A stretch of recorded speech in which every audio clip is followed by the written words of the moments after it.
I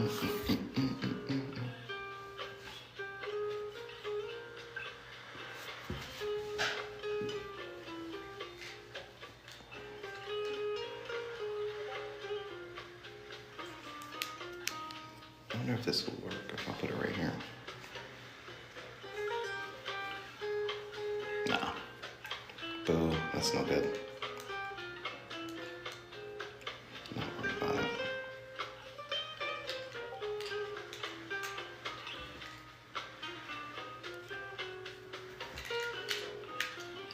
There. Just in case we need them.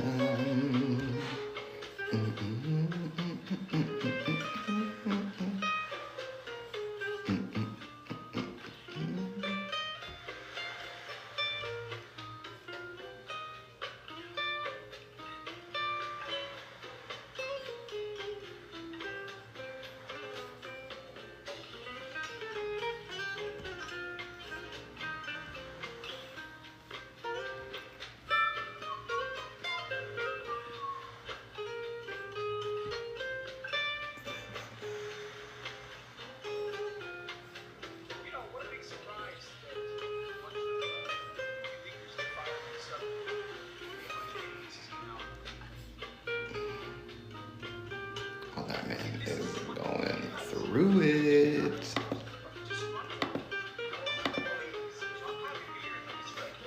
Hello, guys. Good morning. Love your content. Thank you. Thank you so much. Pete Kegseth is gone soon. Oh, we're going to talk about Whiskey Pete. We're going to talk about Whiskey Leaks today. We're going to talk about him. We're going to talk about him. Yes. Yeah, we're getting close to that earnings report. Tesla time is going to be late. If you're joining the live here, thank you. Go ahead and hit that like button. Go ahead and get those likes up. Spread the live out a little bit more, okay?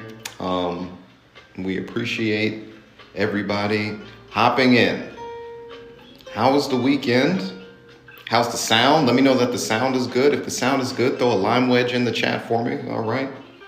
Let everybody know that you're here. Good morning, good morning, good morning. Let's go through the list. Let's go through the list and see who's here already.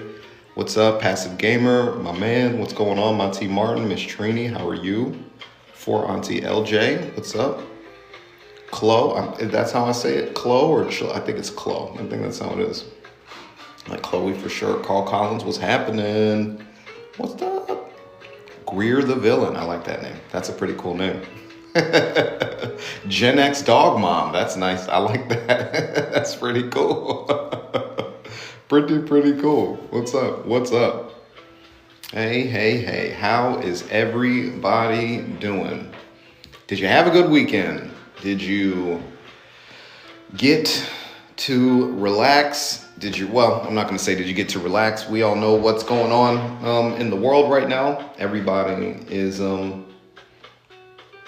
feeling a lot of things, but oh yeah, there was WrestleMania. That's right. Have you noticed, let's start here. Have you noticed how many of these Alpha Bro podcasters have made a seamless transition into the WWE? Where do you go? Do you notice when the numbers start going down in your Alpha Bro Manosphere podcast, somehow, some way, these guys end up trickling over to the WWE. Isn't that something? That's what I think Tony Hinchcliffe was there the other day. Like it's Joe Rogan's got the UFC on lock, you know. But I've seen Logan Paul. Didn't they just put Logan Paul in the WWE Hall of Fame? That's ridiculous. That is ridiculous.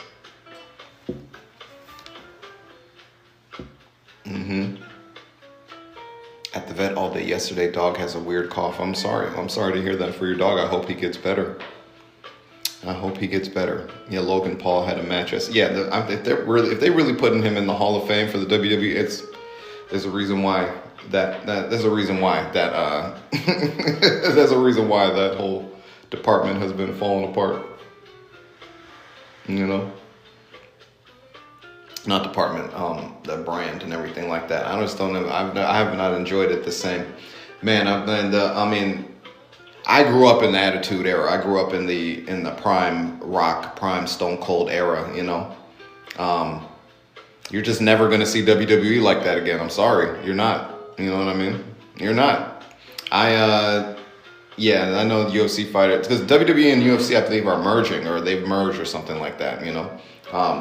But yeah, you're never gonna get wrestling like that again. You're never gonna get TCW or I mean the old WCW or I mean AEW is probably close to what we used to see back in the '90s and stuff like that. But I mean when Stone Cold would crashed his 80. Really, he did. I saw The Rock when I was a kid. We went to go see the Rock. WWE came to Omaha, Nebraska. My mom was in the Air Force. She was stationed in Omaha for some time. We lived there, and we went to a WWE thing. I was real young when this happened, like 4th or 5th grade. Man, and let me tell you, I found out his name was. I was like, this is crazy. Rikishi. Oh, Rikishi. Yes, Rikishi.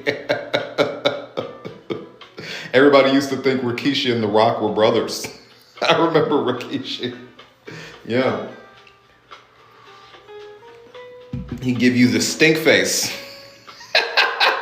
Where he'd rub his butt on your face. Oh, man. They ain't got it like that. Now the most controversial thing is like Roman Reigns is a Trump supporter. You're like, boo. The storylines. Roman Reigns is a Trump. Boo.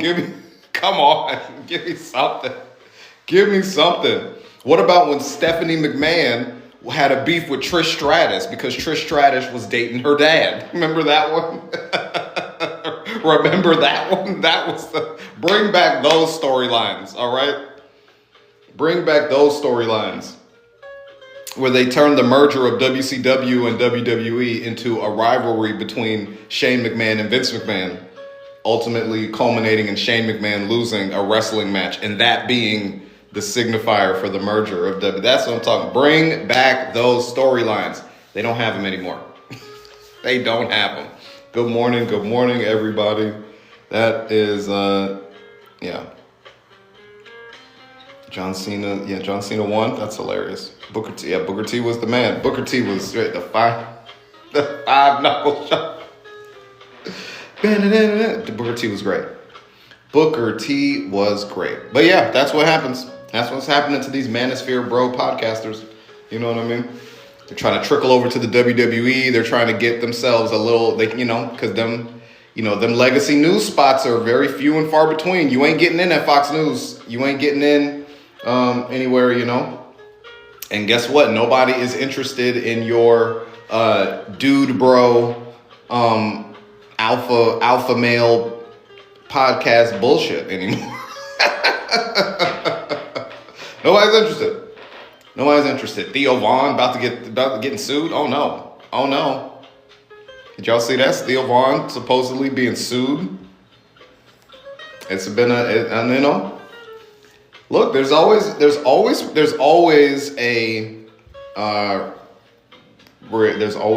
repercussions to hitching your wagon to. That orange dude, people don't realize it. It's always fun when he's on the way up, you know what I mean? When he's on the way up, when he's not in office, when he's not doing stuff, you know what I mean? Hey, Theo Vaughn is apparently getting sued for $30 million. Who knows if that lawsuit's going to go through? But it is but it is on the table. He was talking about it. He talked about it not too long ago. My wife sent me a video. Basically, he's getting sued. So that's what's happening. But yeah, you hit your wagon to this orange guy. I mean, it does not end well. It doesn't.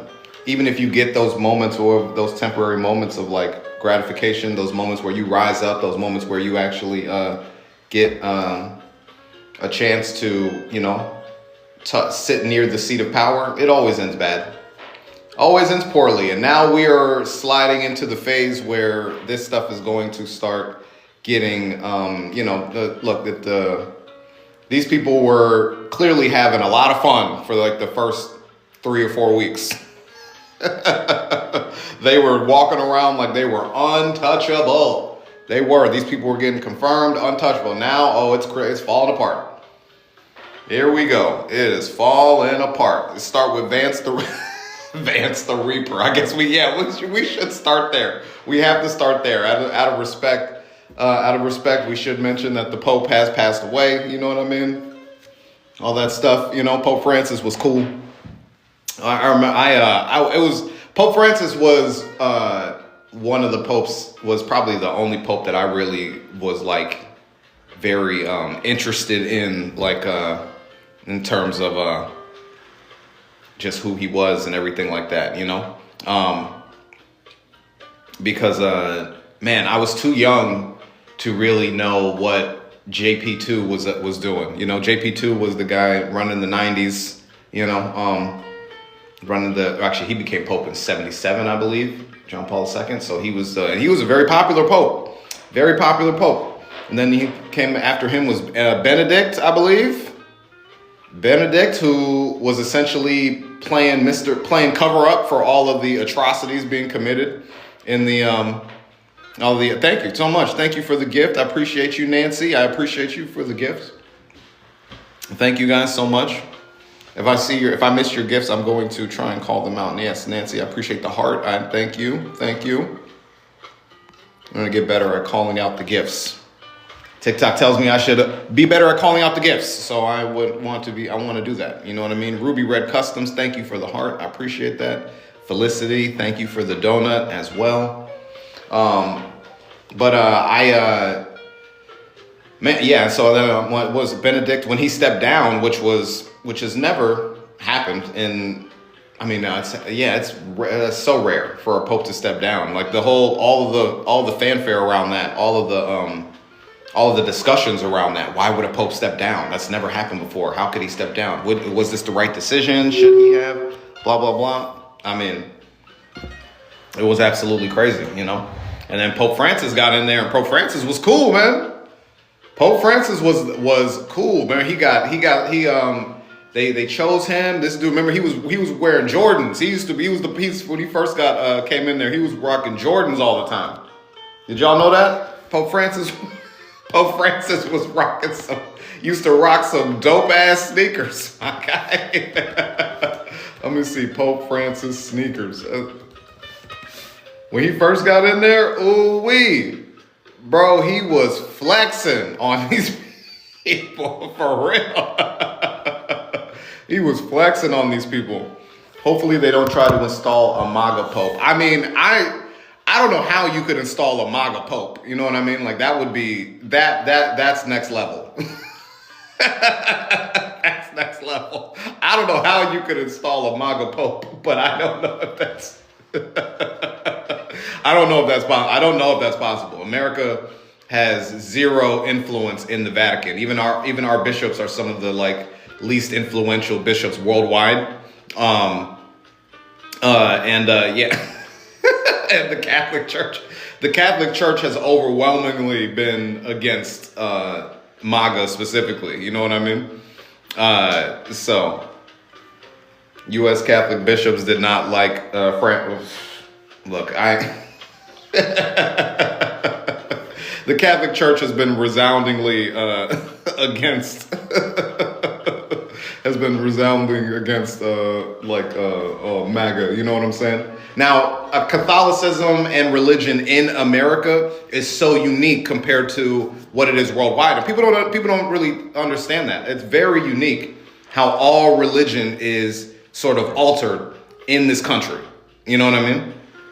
And because of that, there is this perception of, what should and should not be right. If you step outside of this country and you go around the world to Christians around the world, the way they practice Christianity is nothing like American Christianity. It's nothing. Yeah, I'm telling you because I've talked about this before. I used to be a youth pastor. I used to work in churches. Our church was a affiliate of Hillsong for some time. Yeah. We were a Hillsong affiliate. We weren't named Hillsong, but you could be under their umbrella and still operate on your own. You just had to basically sell their merch. That's basically what it came down to. And then you could say that like, oh, we Hillsong, you know, but like that. I used to work in those churches, them big mega churches, them Righteous Gemstone type of churches. I used to be a youth minister in one of those. You know what I mean? You know how, and then one of the few black youth ministers in these white mega churches where they come to you and be like, hey, can you rap some stuff? Like that's how that that's how that goes.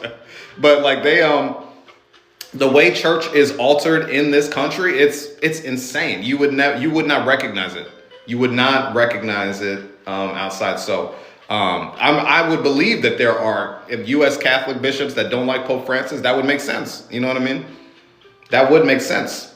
Because Catholicism here, Christianity here is still has so much white supremacy entrenched in it. It's ridiculous, you know?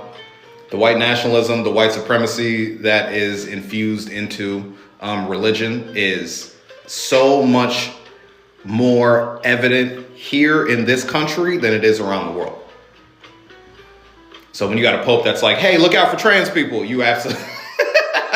They don't get that. You know, they don't understand it. They don't, their racism comes to play. And because it's the reason why it's taught like that here, there are things in the Bible that are restructured in order for this racism to be perpetuated. All right. I saw another creator kind of talking about this, but this is stuff that we actually like. If you get an education in the Bible in America, you learn that. My dad has a PhD in theology. So I've listened to him talk about a lot of things, you know what I mean? A lot of reasons why racism thrives in this country is because they use the Bible to reinforce it, you know? They use the Bible to reinforce it. Now, the Bible does talk about slavery. The Bible does talk about the practice of slavery. The Bible does talk about, all of the different ways that slavery is implemented, but it does not endorse slavery. All right. I know that there are people that will say that it does not. All right. If you when you read the Bible, it is not a book that is written in support of slavery. It breaks down how the system of slavery comes to be and how it is maintained. You know, that's really what it is. That's really what it is. And a lot of it is stoked in this idea that people with brown skin are descended from, I guess, cursed people in the Bible. For real. There's a running thought in a lot of ways. There's a running thought in some churches that, like black and brown people are descendants of like Cain, descendants of people like Shem in Genesis, people who have had very bad stories written about them, essentially, who are seen in a negative light, you know. They're basically just attached to minorities in this country. Well, I mean, I think worldwide, white people make up about 7% of the world population. But somehow in this country, they have you convinced that, the real chosen people, God's real favored people are white Americans, are white Americans. And Jesus is a white dude. Basically, where does that leave Jesus? Jesus is a white dude in their minds. Jesus is a white dude. Now, you know what I mean? That's how it is. That's just how that always is. You can pull up the actual verses, the many, many verses that describe his appearance of being a darker toned man, woolly, curly hair, you know what I'm saying? Quite literally a Middle Eastern man, you know what I'm saying? You can bring up the many, many different stories that say he has much more closer ties to, that he is quite literally a brown man, you know what I'm saying? A brown man, You pull up all of those stories that say explicitly that he is not a white dude, but they don't hear that. They don't hear that. That's also how Zionism gets worked into. That's also how Zionism is worked into there too. This idea that, these people get subjugated because they were meant to be, because they were cursed, because of their ancestry. So it's not something that you should feel bad about. It's a way to desensitize people to the fact that you are quite literally dehumanizing large groups of people. But that is how you rationalize partaking in colonization, genocide, all these things, you know? That's how they rationalize that stuff. It's through the Bible. The Bible is weaponized that way, and it is unfortunate. It has actually made, it's funny, man, my relationship with Christianity has gone through so much, especially during the Trump presidencies, during both Trump presidencies. I've got such a tough relationship with my own faith and my own Christianity because of how strongly people believe someone like Donald Trump. Oh yeah, and then another thing is that people believe Donald Trump is somebody that is sent by God to be in the position that he's in. You know, it does say in the Bible that authority is chosen by the Lord. So there are people that are like, yeah, no, Donald Trump is who God picked, you know, who God picked and everything like that. And you can say yes in some ways, but I don't think it's for the reasons that they believe, you know. I think Donald Trump is the leader that is been put in place that exposes all of that negative and disgusting bias and rhetoric and the darker natures of somebody's soul, you know? Look at how many of those people have literally just been brought to the light. If you get close to that guy, it's very easy to see that you're not in close practice with what is going on, you know, as far as what Jesus taught, you know what I mean? Christianity, the church as a whole, is not necessarily what Jesus taught, you know? Jesus was way more focused on building community, all right? Building relationships among each other, all right? Not discriminating at all, you know? Not discriminating. Everybody's favorite passage, the Good Samaritan, is about somebody who is looking out for an immigrant. Did you know that? Do you want to talk about that? The Good Samaritan is quite literally about somebody protecting and helping out an immigrant. Somebody who did not belong in their country. That is what the Good Samaritan is all about. So when you hear people like J.D. Vance talking about you got to protect the people in your home, in your neighborhood, and the people that you know first, that is not what the Bible says. That is not what they teach you. They actually teach you need to be going out and looking for the people who are not like you first. You know? That's what Jesus even said something like, you know, I could have 99 lambs, but if I have one that's out there, I'm more concerned with going to get the one. All right? So, yeah, they put Jesus right in CCOT. They put him in CCOT today. They absolutely would. He'd be a radical leftist. He'd be a woke radical leftist. You know what I'm saying? That's exactly, y'all think he'd be a woke radical leftist. He'd flip a table somewhere. They'd call him, they'd say he's DEI. I promise you, he'd be the DEI woke radical leftist. That's who he'd be. That is exactly who he'd be. These people would not recognize Jesus if he stood in front of their face with paper. They go, I don't believe it. If they won't let people who are American citizens, they still, you know what I mean? If they'll justify American citizens getting rounded up by ICE, Jesus could stand right in front of them with papers saying, this is who I am. They'd be like, I don't know. Donald Trump says no. No. They would not recognize this man. They wouldn't. That's what pains it to say. That is a painful reality of what they live in. They would not recognize Jesus if he stood right in front of them. Nope, they'd snatch him up. They'd say all he cared about was bringing in illegal criminals and blah, blah, blah into this country. That is exactly what they do. That is exactly what they would do. You see, they talk about figures like Donald Trump showing up in the Bible, right? And people use that to say that these heroes of the Bible are who don't. Oh, no. Figures like Donald Trump have shown up in the Bible. People like the Pharaoh of Egypt. People like Nebuchadnezzar. You know what I mean? The king who threw people in a pit of fire and they didn't remember the Shadrach, Meshach, and Abednego, King Nebuchadnezzar threw them in a fire. That's a Donald Trump. That is who that is. All right. You know, everybody likes to compare him to Saul in the New Testament, you know what I mean? Or Paul in the New Testament, right? But he's not Paul. He is still in his Saul era. All right. Nero of Rome, yeah. But he's still in his Saul era. Don't you know? Let's not talk, don't talk.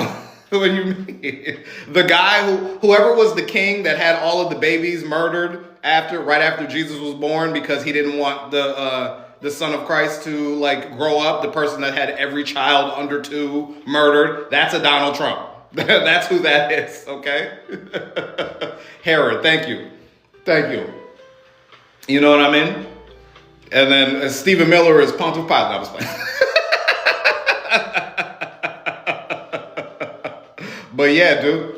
But these people are like, but yeah, the way that Catholicism and Christianity and all that stuff has been perverted in America is upsetting. It is very, very upsetting. It's very, very tough. It's like I said, it has given me a lot of pause. Well, not a lot of pause in my relationship with Christ, I feel like, but it has made me really like kind of like have to step back and think about what my relationship with church was my entire life. You know what I mean? And that's what's happened. That's what's happening to Christianity as a whole. So that is, you can tell there's not a lot of good energy coming out of that administration on the religious front. I mean, this dude spent on Easter. This dude is tweeting about how y'all need to be worshiping me.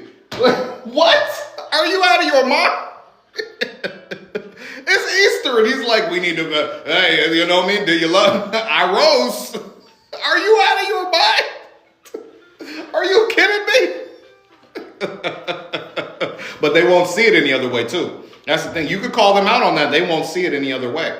Because eventually the idea of what Christianity should be means more than the actual words in that book. You know? Another thing Jesus talked about when he was here. I mean, these people talk about they read the Bible, but they don't. They don't. They listen to what is taught to them they listen to what is taught to them from the pulpit, from their leaders, you know, who are also people that are not perfect, that don't have the best intentions and all that stuff. But they are worshiping the golden calf. They absolutely are. They absolutely are. I mean, you know what I mean? So that is just that is very commonplace when it comes to church and everything like that. But that's why J.D. Vance goes and visits the Pope. The Pope literally says, I'm not even trying to meet you. I'm not even trying to meet you, dog. But he said, I will meet you. Shook his hand. Man, the dude didn't even get on the plane. Dude didn't even make it back. Dude got on the plane and didn't even make it back to the country. Oh, JD Vance. It's not going good for you, man. Your time as the vice president, it ain't going well. Every time this dude gives a speech, people laugh at him. Every time this dude does an interview, he starts the trade war is mostly on JD Vance. Let's be honest. The bulk of this trade war is JD Vance's fault. You can talk about the tariffs and stuff. I get it. The tariffs are bad. But the bulk of this trade war is all about JD Vance talking about how we're getting stuff from peasants in China. It's JD Vance's fault. Broke the trophy. The national championship trophy. Do you know how hard it is to break that trophy? Those trophies are sturdy. This trophy is sturdy. And as soon as he fell apart. They just, dude, I mean, you can't make this up. You cannot make this up. There is some dark energy around these people. I'm telling you. There is something ain't right around these people. Okay? There is something weird going on, dude. I never knew the trophy, bro. Didn't know. I thought the trophy was one piece. That's what I'm saying. It's just like, what's happening?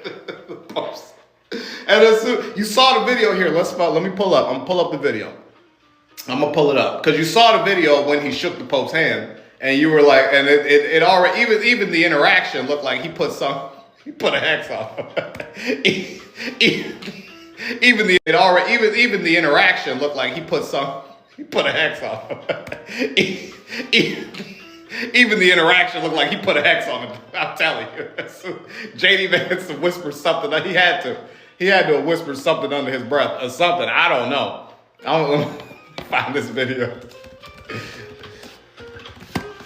He had to whisper something under his breath. I don't know what happened. But he did it, and the man said, blesses you. Look at me. I can't. This is not good. Oh, man. Oh, this is right. I'm telling you. Hey, look, this meeting right here. He did something. He did something to him. He did something to him. I don't know what happened. He did something to him. I'm going to go back. to the beginning. He did something to him. Look, he's like, don't touch me. Okay. All right, that's fine.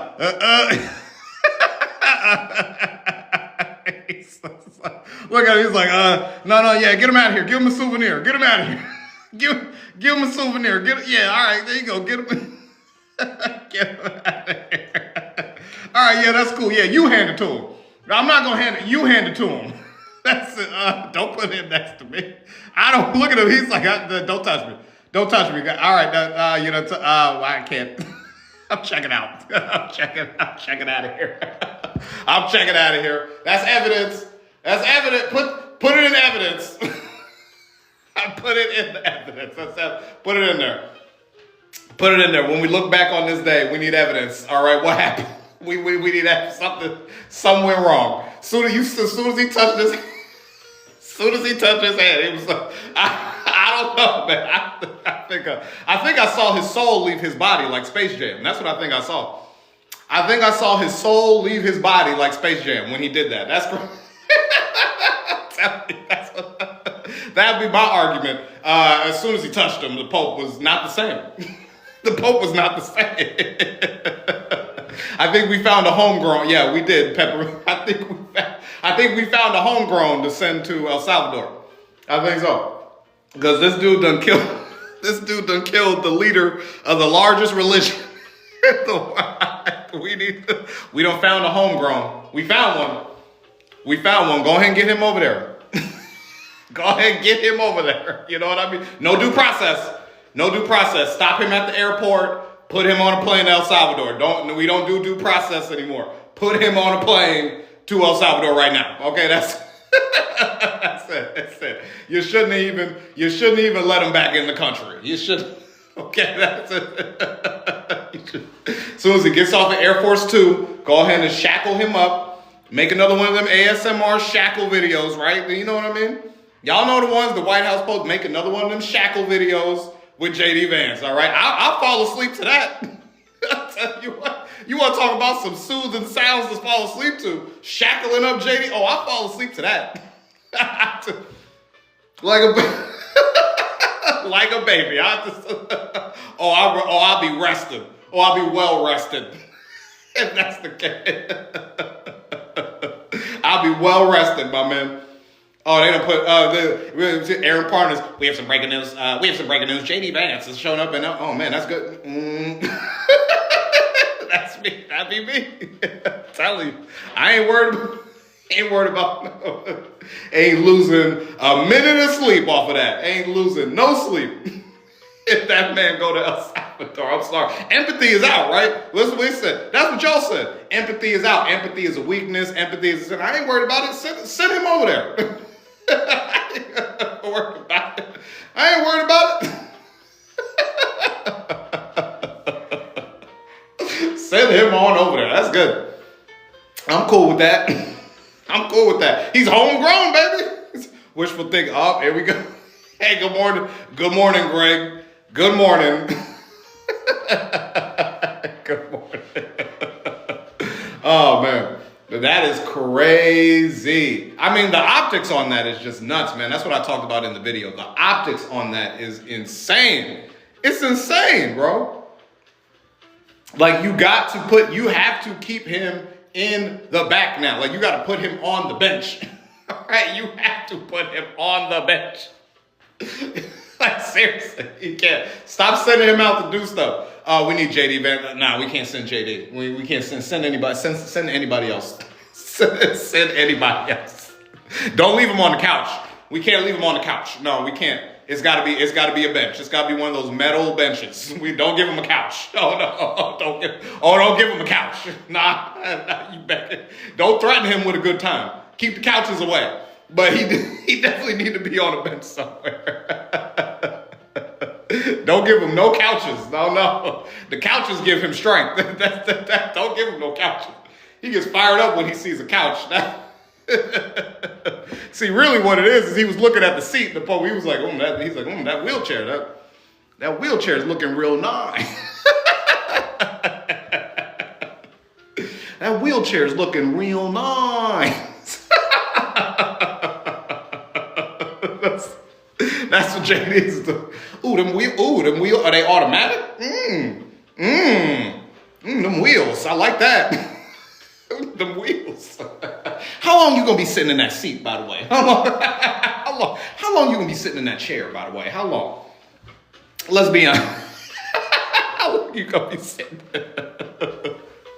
Oh man, that's funny. Kristi Noem just had her purse snatched in Washington with Secret Service detail. Really? Did that really happen? Did that really happen? That is hilarious. Oh man, JD Vance. Ooh wee. We got breaking news. Kristi Noem has her purse snatched. Here we go. Breaking news. Let's see here. Let's look at that. This is according to Newsweek.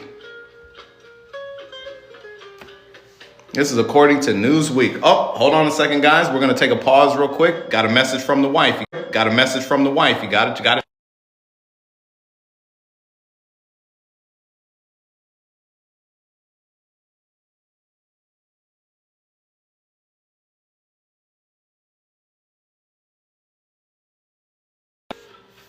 Okay, we are back. We're back. All right. Just had to do a little check-in on the family right there, but we are back. Okay. Let us get into this Kristi Noem situation. She must have been in California. Oh, Gregory, she was not. She was not. Sorry. Sorry, Greg. Sorry. Sorry. Your talking points ain't gonna work. It's not gonna work today. She was in D.C. She was in Washington, D.C. Sorry. Can't do anything about it. She's as close to the White, and she has Secret Service with her. Here we go. Department of Homeland Security responded to Newsweek Monday morning after Secretary Kristi Noem was the reported victim of a theft while dining this weekend at a restaurant in downtown Washington, D.C. According to CNN, the suspect made off with several personal items, sensitive items, including Noem's driver's license, prescription medication, apartment keys, passport. She ain't got a passport. Get her out of here. She ain't got a passport. Hey, she gotta go. That's it. She gotta go. She can't vote, don't got a passport. She gotta go. That's it. Those are the rules now. Those are the rules. She don't got no ID, no passport. She gotta go. That's it. That's it. These are the rules now. These are the rules. Let's follow the rules. She gotta go. She gotta go. El Salvador. That's it. I'm reading this and I'm thinking, El Salvador. That's what I'm thinking. She gotta go to that. Sorry, I don't make the rules. Hey, your boy makes the rules. Tom Homan. Somebody call up Tom. She ain't got her paperwork. Get her out of here. She gotta go. Kristi Noem, you gotta go. That's it. According to CNN, the suspect made off with several personal items, okay? An email that Kristi Noem had the $3,000 in cash to treat her family to dinner activities and Easter gifts. We can confirm this occurred last night. Her entire family was in town, including her children and grandchildren. No dogs, though? Bet you no dogs. Sorry, lady, you ain't got no papers. We don't even know if that's your family. You ain't got no papers. I'm sorry. How do I know? How do I know this is your family? I don't know. And you know what? I think you're in Trinidad Agua. You gotta go to El Salvador. I got this feeling. I don't know. I got this feeling. Kristi Noem just looks like she's in Tren de Agua, so I got to get her out of here. We're at war with Tren de Agua. She ain't got no papers. She got to go. I mean, that sounds to me. Case closed, all right? Case closed. Man, case closed, baby. That's it. Hey, she's in. I think so too. Passive gamer. I think so too. I heard. I heard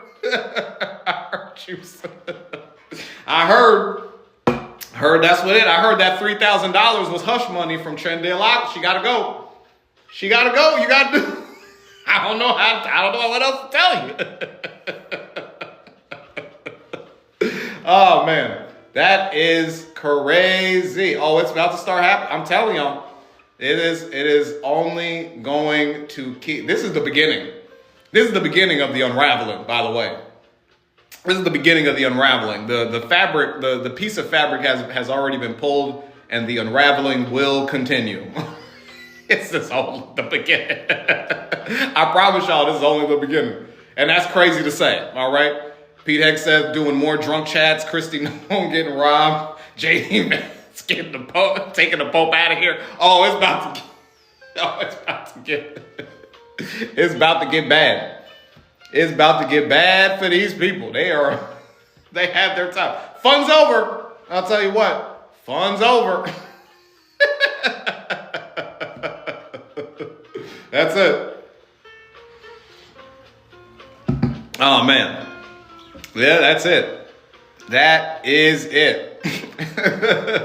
It always starts when when you talk about the collapse of authoritarianism, they always start with the people on the bottom, right? They always go from it's always the lieutenants, the officers who get tied up into stuff, and it works its way up to the top. You know what I mean? Now there's there's just a lot of crazy things going on with this administration right now that are just like, it is making it pure chaos is all I can say.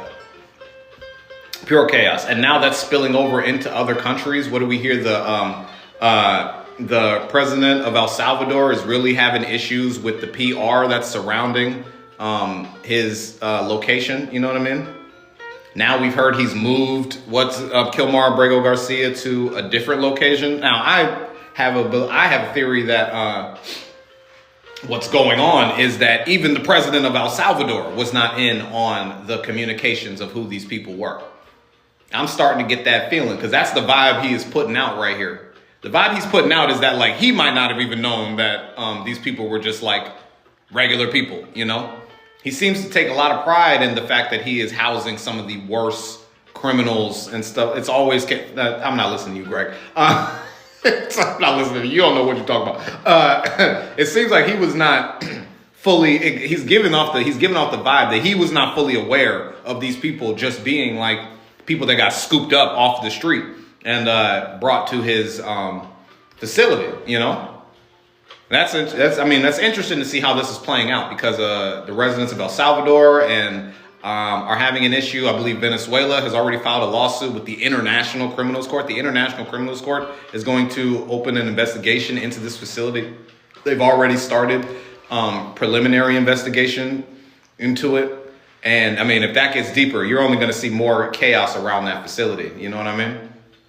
And if it gets to a point where they have to they can't operate, because the way they operate the best is with no eyes on them. But if they have to operate under, you're going to start seeing people get moved. Maybe the facility gets closed down. They're going to have people that are going to have to come back. You know what I mean? There's a lot going on. There is a lot going on. A lot going on. It's always chaos before the calm. That makes no sense whatsoever, actually. So,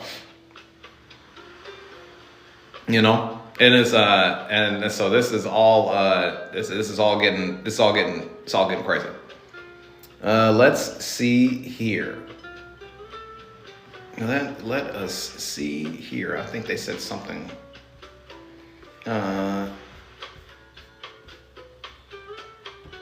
Here we go. Sorry, I'm trying to pull up this video. of Whiskey Pete right here. I apologize. For the dead airtime. All right.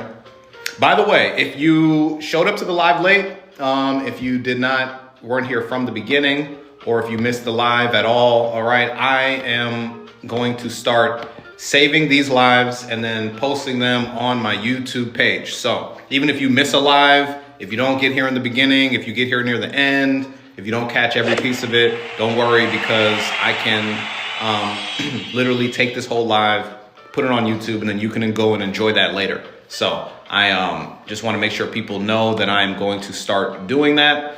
And then you can watch you can watch the live from start to finish, listen to it like a podcast, whatever you want. It'll be right over there on YouTube by the end of each day. So just to keep everybody aware of that. I released a new Substack article yesterday. 2 days ago, actually. I finally got it up. I finally got my Cory Booker one up there. Okay. The Red Pill one, I have been struggling with releasing the Red Pill article, to be honest. I'm not gonna lie to you. I have just been going over it more and more. It just doesn't feel like it's ready. I just don't feel like it's ready yet, I know that sounds very cliche, you know what I'm saying? From most like artists or journalists and stuff like that. I just feel like there's just a lot missing from what I'm talking about. And so I'm just not ready to put that particular piece out there quite yet. But in terms of, what I've already written, I believe there's five now written now. Jeez. Yeah. 5 different think pieces that I've written now. One of them just a little bit about my history, and you can learn a little bit about me and like who I am, you know what I mean? Who is Danny Lime? I have one about the Democratic Party needing to abandon the middle. And it's so ironic that I wrote that article. I wrote that like 2 months ago. I wrote that 2 months ago, I think.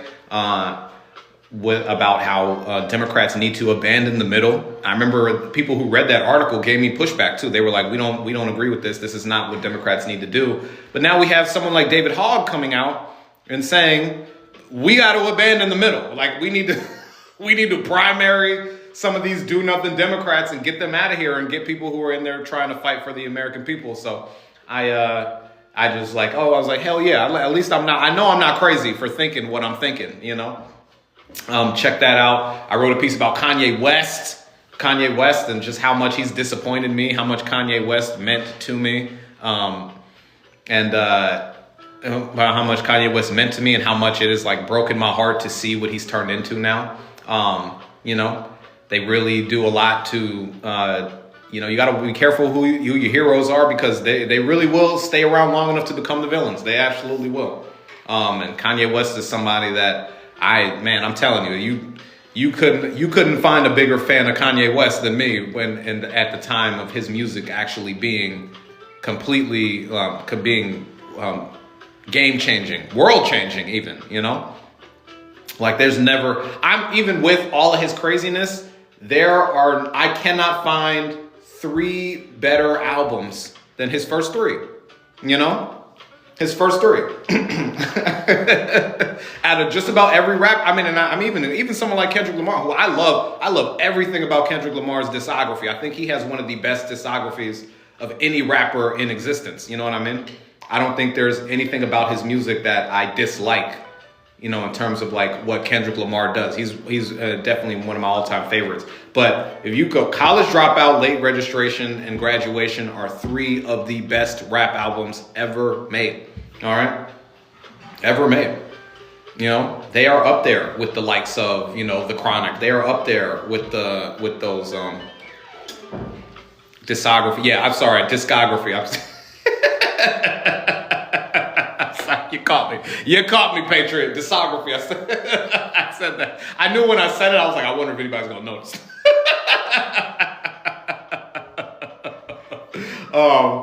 But yeah, dude. So anyway, I wrote a think piece about that, and just about how much it pains to see what he's turned into and everything. It's wild. It's wild. But yeah, you can go check those out on the Substack if you want to get a paid subscription. You can go read all of those.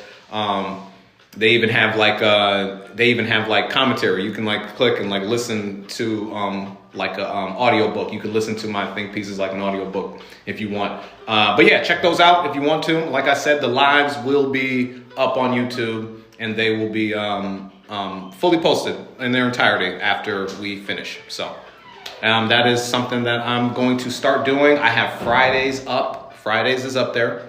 And so you can go back and watch that. And then, yeah, this one will be up there shortly after I finish recording. I'll go and post it and everything like that. So you can listen to it later today.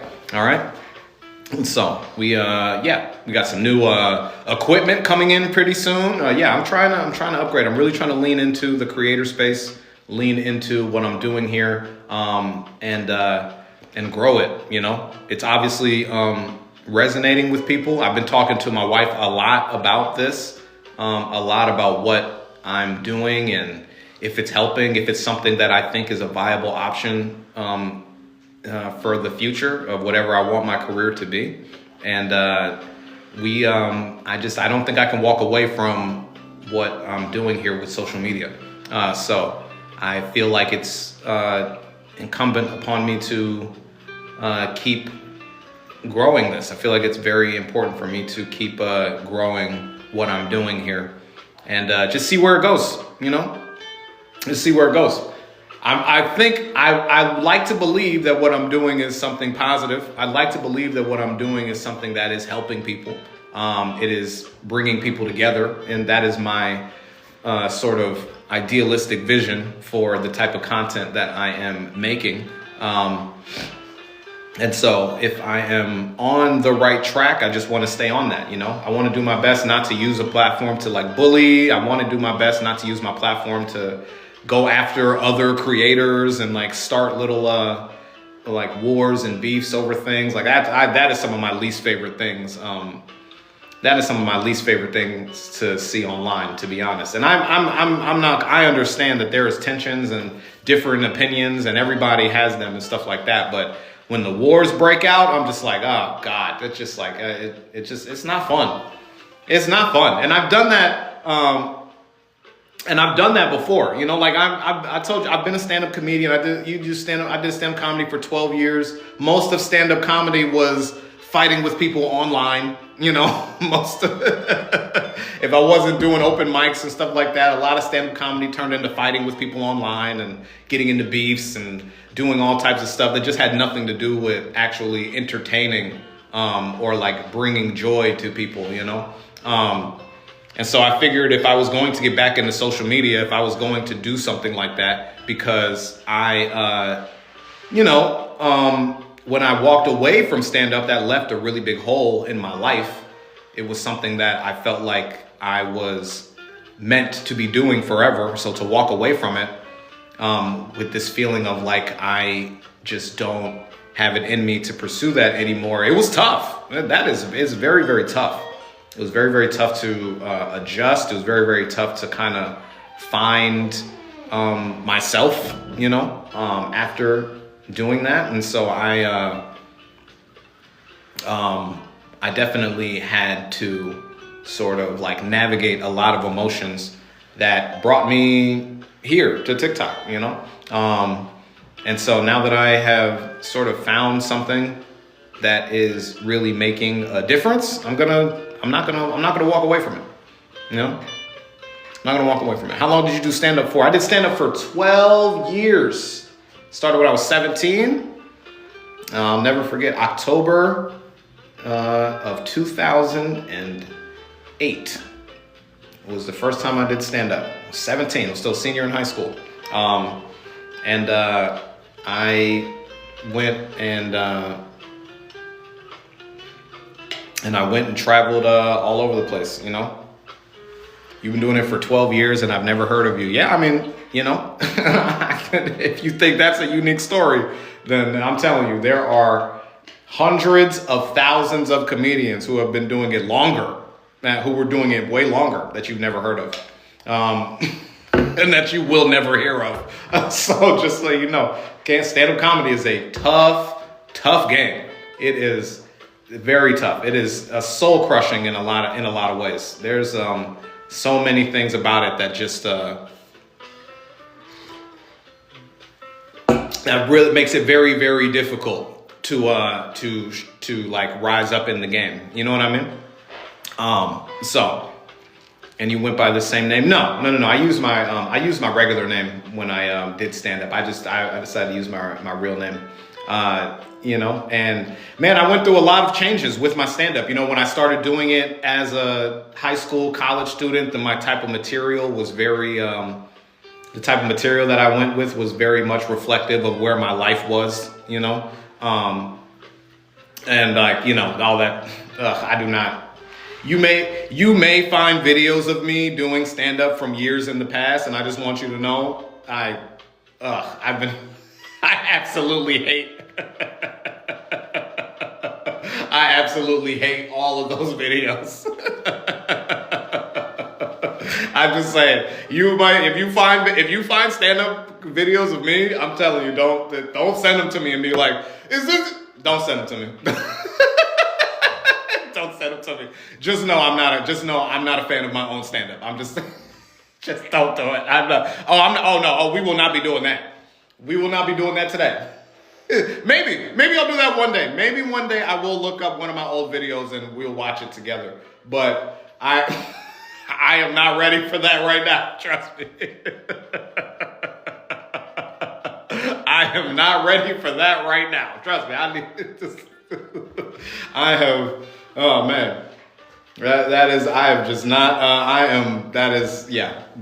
That's just a time in my life that, man, it brought me a lot of joy. It brought me a lot of, it taught me a lot, I did not get a traditional education. I did not get a degree.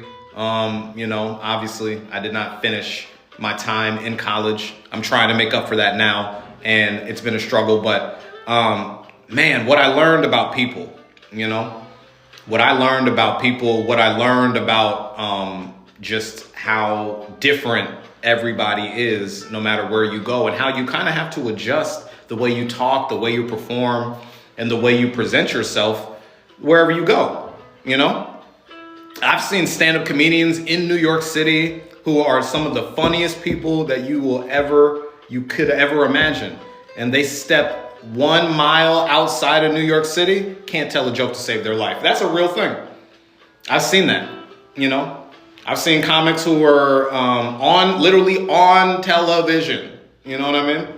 On television, came up, you'd think, oh man, they are the future of entertainment. You see them in person perform, you're like, how the hell who put a microphone in this person's hand? It is so, it's just so, there are so many layers to like what it takes to become a successful comedian. There's so much you go through emotionally, spiritually. And I think that it's played a role in how I've been able to sort of look at what's going on with our country and politics right now. So I appreciate it. Because the way I try to approach it is that what is, in my opinion, the people's perspective. How do these things break down and apply to us on a day-to-day level? That's why when people are like, your material, your content seems so practical, I'm like, I'm great. I appreciate that. I just think it comes from just kind of understanding the differences of America. Maybe that's what I ended up studying over 12 years as opposed to actually sitting in a classroom.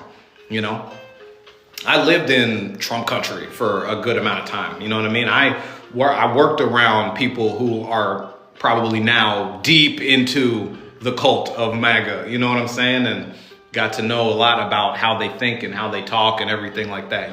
That's why I like the debates and stuff. I already know where they're going to go and how it's so easy for them to fall into this stuff. Somebody asked me the other day why the Constitution does not matter to these people. Why are they so okay with allowing the Constitution to basically be ripped up and letting the president do with whatever he wants? And it's because the spirit with which the Constitution was written is what they believe in. They don't believe in the document itself. All right? We know if you go back and look at the Constitution was written by wealthy landowners, slave owners, you know what I mean? Young, rich at the time, white men, you know what I mean? Who were like writing the laws of the land that they wanted for themselves. You know what I mean? A big reason why the American Revolution even happened is because the people who owned slaves in the South were tired of paying taxes to the United Kingdom. They were like, we have enough free labor here and enough money that can go into our own economy. We don't want to give taxes to these people anymore. You know, that's not talked about in the history books. They talk about how we were unfairly taxed for tea. Oh no, tea? That's not good. Tea was not pissing people off. It was not.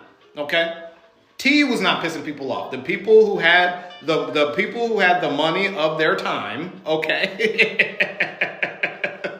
the people who had the money of their time. The landowners, the slave owners, were tired of paying. Does that sound familiar? Rich people tired of paying taxes. That's what that. So the spirit of which that document was written is what they believe in. All right, they believe in America that was built to look a certain way, and because America, in their minds, got away from that, you know. Because America actually started reflecting the words that were written in the document and not the spirit behind it. This is what's made all these people be like, I don't give a shit about the Constitution. It goes back to everything that I've been saying. Project 2025, this Constitution, this speed run to dismantle every piece of legislation and department that is meant to help communities and minorities and things like that. This is the temper tantrum of the fact that the Constitution is not still solely benefiting the type of people who wrote it. And that's where we're at right now. That's where we're at. For many, many years, these people felt like the Constitution benefited America and it kept the hierarchy in place. And I tell y'all over and over again, the moment someone like Barack Obama got elected, truly, when he got elected, that's why you hear those people go, this country was divided the minute he got there, because it broke their psyche. It's not hyperbole. That is not like a conspiracy. It broke a lot of these people's psyche. Oh my gosh, a black man is sitting in the White House. A black man is sitting in the White House running the country. That's not who they're supposed to be. They're supposed to be the 3/5 of people whose vote we will count. They're supposed to be the people that we keep working in our kitchens, who we keep doing our, that's who they're supposed to be. They're not supposed to be sitting in the White House. That's how these people think. That's how these people think. Obama was proven. Yes, exactly. Obama got the benefit of being educated in all of the schools that they tried to keep black people out of. He had all of the resources that they tried to keep black people from having. He got all of these things that they have historically tried to keep away from black and brown communities, and it got him into the White House. People were broken. They were. The Mitch McConnells of the world, the people who truly are like, oh no, this is not what we ever wanted to see, were broken. Those people really were walking around talking about, are we going to be slaves? Are we going to be slaves now? Yes, that's what they were. That's what they thought. That's what they absolutely thought. They thought this man is going to make us slaves. That's what was going to happen, And they thought that was going to be the case. That's why they threw that same type of rhetoric on Kamala early. You know what I mean? They threw the dystopian country. Everything we're going through right now with this president, they threw all that on Kamala early. They threw that before she even became the nomination because they wanted to, they always look to prime the pumps before election season happens, just in case they need to tear somebody down. So they already had that in place. She's the one already running the country. She's the one that's already making these mistakes. If she gets locked up, if she gets elected, people are just going to get rounded up off the streets and sent away. People are going to get locked up for no reason. There's not going to be any due process. They're just going to they literally project all of the stuff that they're doing right now.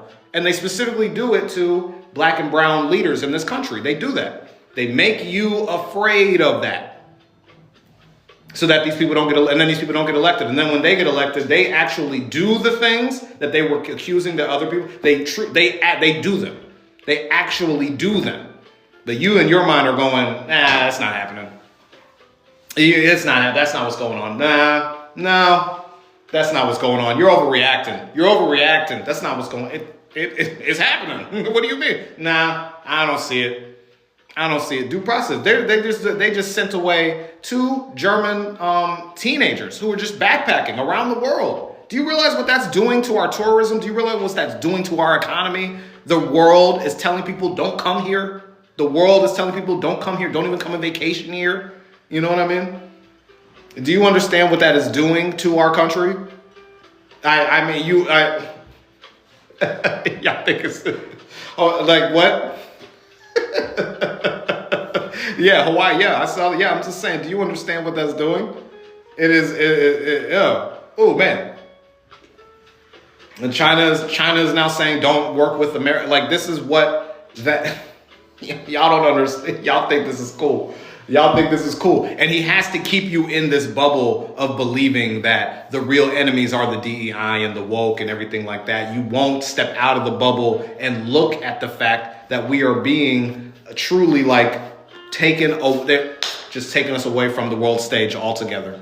They're just doing it. You think that thing with JD Vance and the Pope is a joke? You don't think how that's going to play on the world stage? I'm telling you, dude. I'm telling you, it is absolutely going in that direction. And they've even said the Wall Street Journal even said Donald Trump is worried about a depression. Yeah. The Wall Street Journal, Rupert Murdoch's Wall Street Journal, is truly saying that Donald Trump is worried about a depression. You know? He keeps bringing up 1929. This is in the Wall Street Journal. Trump's echo of 1928. He keeps bringing it up. He keeps bringing it up.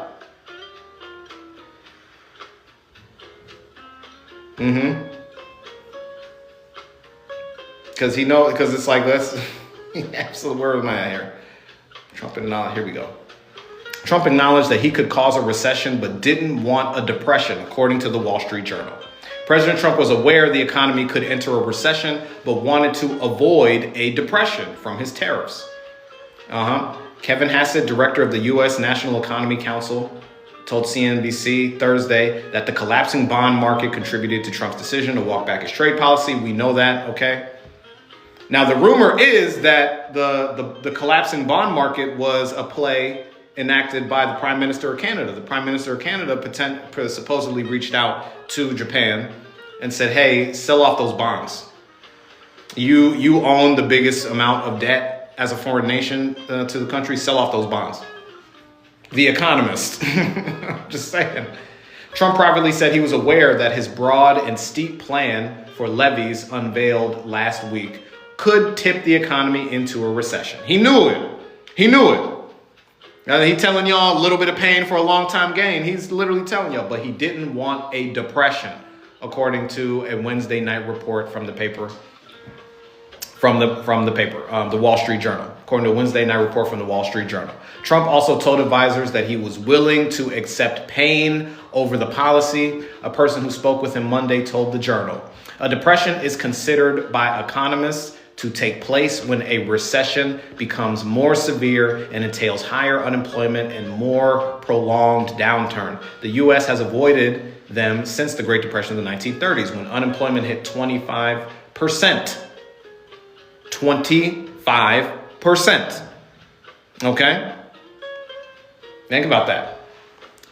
And unemployment is going up right now, so just think about that. Because of progress in monetary policy and fiscal policy, along with programs like deposit insurance and Federal Deposit Insurance Corporation. While many economists were starting to predict a recession from Trump's high tariffs, paralyzing global trade, none were saying it would lead to a depression. Bond yields soared while equities cratered in the days before Trump said he would roll back some of his country-specific tariffs on Wednesday. His reversal powered a sharp comeback in the stock market, S&P 500. So you know what I mean? So that's not news. Those are opinions. Those are opinions coming from the White House. That's what I'm saying. These opinions are coming from the White. He literally says Trump said he knew a recession was coming, but wanted to avoid a depression. That's coming from the White House. So if you don't like the opinion, talk to the people in the Oval Office. All right? Talk to the people back into the Oval Office. All right? If you don't like those opinions.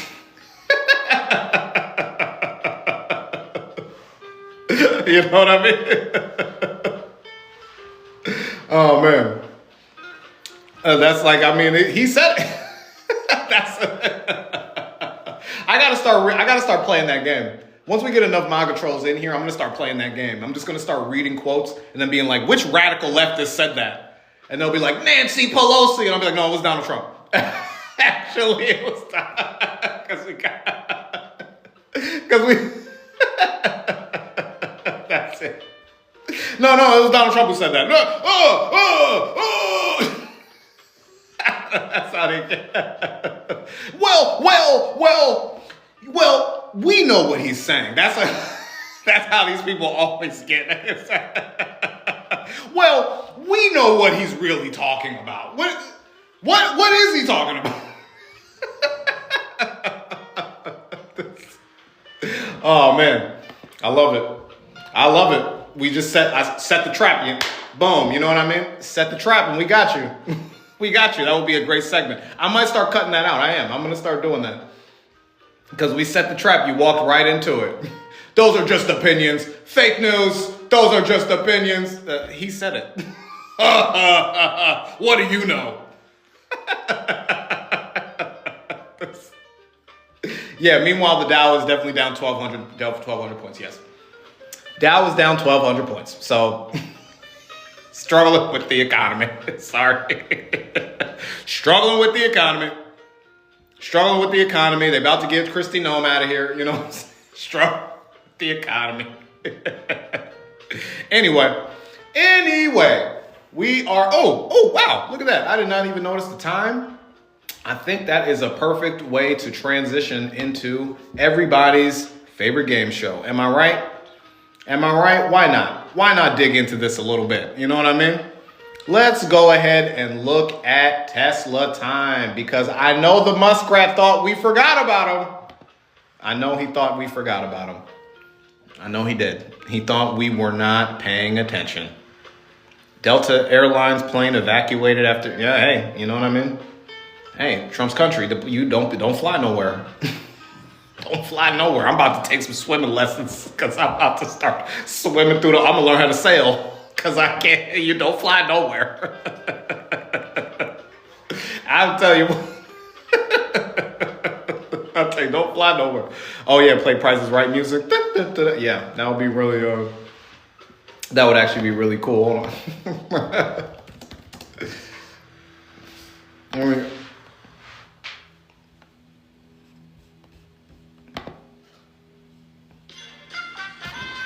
It's time for everybody's favorite game show. Test the time. Come on down. Let's see how that stock price is going. All right. If you're willing to take your guesses, all right, where the stock price is, we're going to see who's got the closest time, all right? Nobody cheat. Take your guess where the stock price is, and we're going to see who is the closest. Here we go. Oh yes. We'll let this play down. We'll let this play in the background. All right, I got 229 here. I got 229. 229. I got a 241. Okay, 241. We got 229. 224. I got 224 from Peppermint Patty. 224. All right. 235. I'm gonna guess 235. Does anybody want to guess 236? No, I'm just playing. Our price today, in this moment, is 224.13. All right. Yes, that is right. Come on down. Greg said 270, of course. Come on down. Yeah, so we're at 224 today. We are down 7% today. He's actually lost 17 points since the market opened. Ooh-wee. that is a tough day. You know what I mean? And I believe it is only going to get worse. I believe it is only going to get worse because we are officially one day away from the earnings announcement. The doomsday clock has reached one day. All right. And they have a forecast. The doomsday clock has reached one day. And let me tell you something. I don't think it's going to go well because we know that they have pulled people off of the assembly lines for cyber. They're not even making cyber trucks anymore. Not even making them. They pulled them off the assembly line now. They're not even making them. That's where we've gotten now. You can't even make them. Can't even make them. They recalled them. They won't sell them. Now they won't make any new ones because the Cybertruck is essentially dead as a car. If you don't have one right now, good luck. I mean, honestly, you can probably get one anywhere. The earnings announcement will be tough, okay? He's been telling people to hold on to this stock and stay involved and everything like that. But, I mean, the earnings announcement is just going to cause so many problems. So many problems. People are probably going to jump ship once they see once they like really accept that this company's not coming back, okay? I have an article here I have an article here talking about how Tesla stock has crashed 50%. Imagine losing 50% of the value of your company in 3 weeks. Not 3 weeks, 3 months, sorry. I don't care how rich you are. I don't care how rich he still is, all right? You lose 50% of the value of your company in 3 months. I'm not doing business with you. I'm not coming anywhere near your business at all. I don't want to hear it. I don't want to hear what your strategies are for the future because they don't work. All right. They don't work. The one car he designed is the worst car that they've ever made. They can't make them anymore. And it's gone to the point where it's damaged the reputation as a whole. All right. Dan Ives. All right. Dan Ives of Wedbush Securities, a big bull on Wall Street, a large investor, hedge fund, all that stuff. He literally says politics could permanently damage the Tesla brand. All right. And this is somebody who's been in great support of Tesla for many years. He described Musk's decision to support Trump in the presidential election as a bet for the ages, assuming their ties would benefit Tesla by eliminating regulatory tape with autonomous driving technology and simplify deployment of robotaxis, right? Now, he needs these regulations to come down because if you don't know, he's been trying to make these robotaxis and this AI work, and it's been a struggle. They have not been able to get them up to speed, up to code. They have not been able to pass enough inspections and regulations to put real robotaxis on the street. In fact, somebody using their technology in Tesla passed away.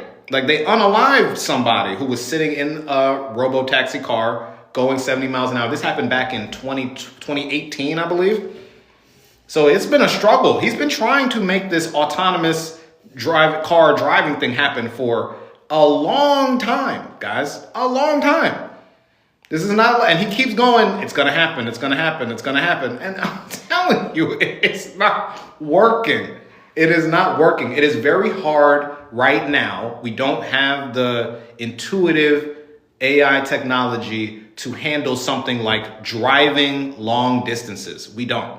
All right. These cars can drive around parts of the city, I know Waymo is a thing. All right. This part is driving around parts of the city. These cars, I'm sure they can park themselves and everything. He's talking about having these cars be able to drive from one end of the country to the other. He wants to be able to have someone sit in the car without driving across the country. Okay. And they're coming out later this year before 2026. Greg, go ahead and get in one. How about that? If they come out, I want you to get in one. Okay. Why don't you go ahead and volunteer for them rides, Greg? Go ahead and get in there. Go ahead and get in there.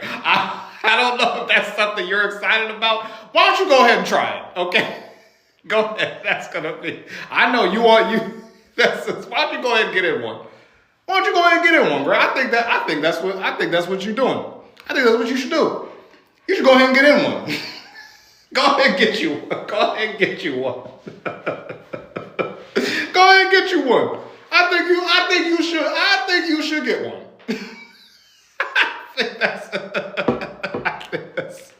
I think you'll love it.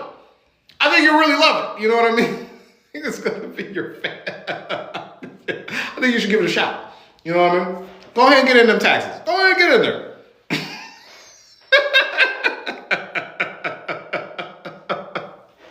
Go ahead and get in there. As a matter of fact, I want to see how many people agree with. With Greg. We're gonna do a quick poll. All right. We're gonna do a quick poll. Okay. Put a smiley face if you want to get into one of those cyber taxis with Greg. Okay. If you want to get in with Greg, put a smiley face up there. If you don't want to get in, do a sad face. But if you want to get in them taxis, okay, if you want to get in them taxis, go ahead and put you a smiley face. Come on now. Somebody got to be riding with Greg. Come on. I know somebody wants to ride with Greg. Come on now. Somebody. Greg, I'm trying to put a team together here for you. Somebody has got to ride with you. This is a 60-second poll. You should get somebody to get in them taxis with you. All right, if you want, come on. We got, you know what I mean? It's plenty of people. Only 30 people voted so far. It's 180 people in there. Somebody's gonna want to get in there with Greg. I know it. I know somebody got 9 seconds, 7 seconds. Somebody. Anybody? Any takers? Anybody? Oh, nope. Nope. Oh man, oh man, that's tough. That's tough to watch that happen in real time.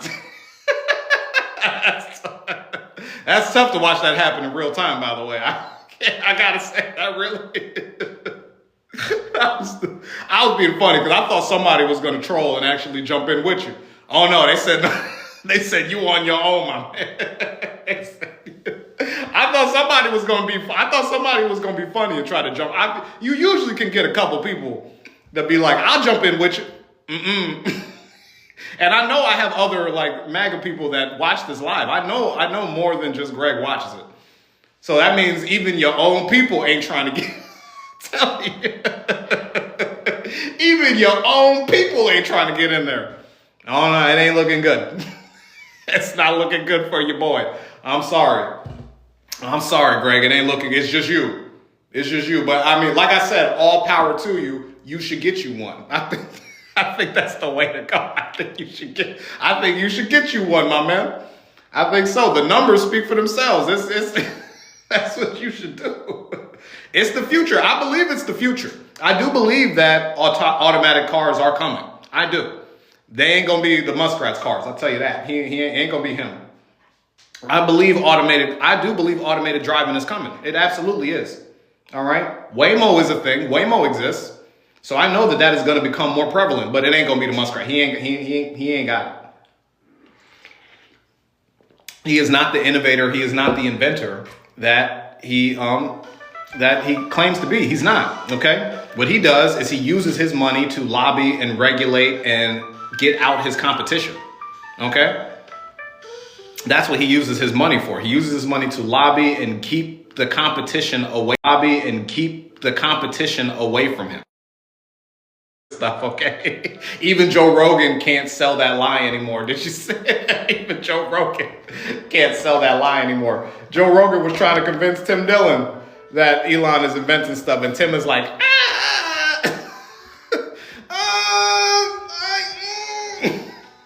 are you sure? Are you sure? I don't know if that's really happening. You know what I mean? I don't know if that's really what he's doing out there.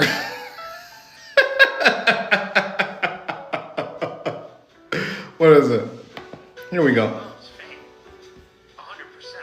You don't agree? I don't know if he loves it. Oh, he loves with the job, and I don't think. Look at this. Listen to this conversation between Tim Dillon and Joe Rogan. He said he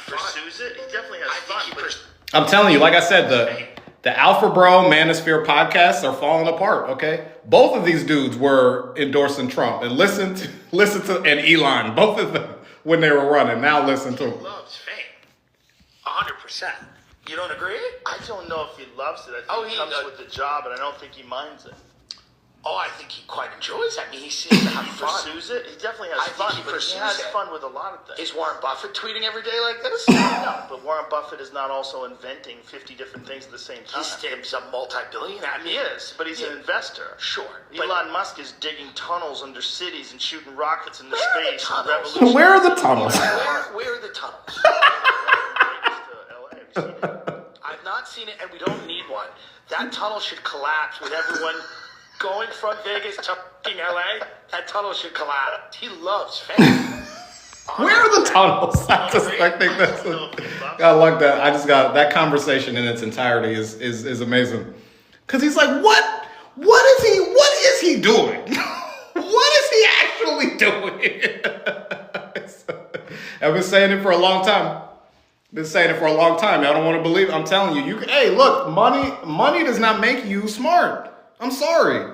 You can thrive in a capitalistic society. That does not make you a smart person, okay? You do not have to be a genius to know where to put your money. Economics is not complicated to teach anybody. You know what I mean? Economics, business, those are not complicated things to teach people at all. So this idea that he is some super genius that's just always inventing, and no, that ain't happening. Sorry, that ain't happening. Sorry, that ain't happening. Then why aren't you rich? And that's the problem. Again, and I'll leave on this, okay? The issue with what capitalism does, late stage capitalism does, especially in America, it has forced people to worship the dollar in a way where they do associate intelligence with how much money you have. Those things are not mutually exclusive in one way or another. They're not, okay? They're absolutely not. Neil deGrasse Tyson, one of the smartest men on the planet, he's not a billionaire, okay? He's not a billionaire. You want to talk about like, you know what I'm saying? So it's just like, making money does not make you smart, okay? Trust me, I promise you that. A lot of very, very smart people, go watch Shark Tank. Why don't you go watch Shark Tank? A lot of very, very smart people, all right? A lot of highly intelligent people asking for money from people that are not nearly as smart. I just want you to know, okay? And so at some point, and I know that's probably because you said you're in your 50s, you're in your late 50s, right? So you've grown up in the America that told you that the amount of money in your bank account directly correlates with how smart you are. But that has never been the truth. There is no correlation between how much money you have and how intelligent you are. That is just a bona fide fact. So, if you wanna argue it down, I mean, ask ChatGPT if you want. You know what I mean? Is there a correlation between intelligence and wealth? Yes. Is there a correlation? Do you have to be smart to be rich according to Science Direct? Okay? Just before you start talking about this is quite literally Science Direct, okay?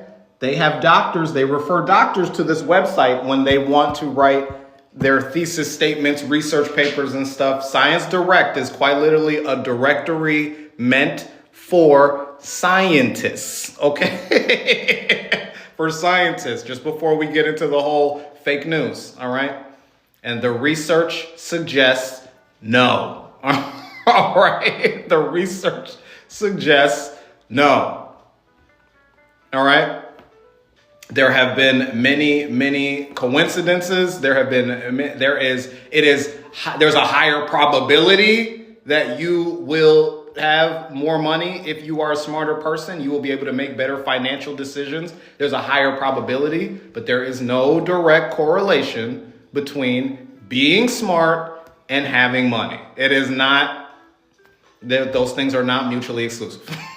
Okay? According to real scientists. All right? If you want to look up this article, DM me. I'll send it to you. All right? So it's all right. It's okay. It is okay. Again, you have a higher probability of making money, but it's not guaranteed. It's as simple as that. All right? And so if that's the case, then the reverse can be true. You can have a lot of money, not be very smart, okay? But money hides a lot of things. Money covers up a lot of things, okay? If you had a good time in this live, I do appreciate it. Thank you so much for sticking around, okay? Please follow me. Follow my second account too, Daddy Lime, all right? I am growing that page as well. I'm trying to grow that page and get more people onto that one as well, because that is going to be my pure dad content, all right? I'm just going to be doing stuff about playing with my son, doing stuff with my wife, trying to prepare for our next baby, talking about just like being a dad and, navigating life like that. So if you're interested in that type of content, if you don't always want to be listening to the doom and gloom of politics, go follow that account. Go check that out. Okay. You can also, like I said, I am on other platforms as well. I told you about my Substack earlier. You can go check that out. And I told you about YouTube. This live will be saved, downloaded, and I will put it on my YouTube. So if you did not see this entire live, if you came late, if you hopped in, hopped out, I'm going to put my entire live on YouTube so you can watch that. Okay. So just go and follow all of those things. Okay. Keep a lookout for the videos later on. Because I'm sure more stuff will happen. I'm going to be talking about more stuff. I haven't even dug into all of the news from today. You know what I mean?